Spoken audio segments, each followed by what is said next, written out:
The waterfall toad is just an inch long, the size of a postage stamp. Its special gripping hands enable it to clamber safely high in the treetops. But it's not alone up here. Most frogs and toads avoid predators by hopping out of danger. But this toad never evolved the ability to hop for more than an inch. And that's nowhere near enough.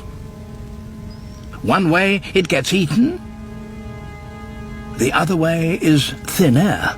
Not much of a choice.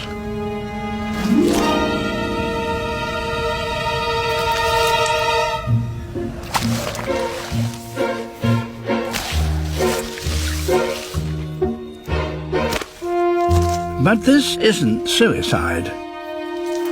It's a deliberate strategy, and one that depends on the size and strength of those extraordinary hands.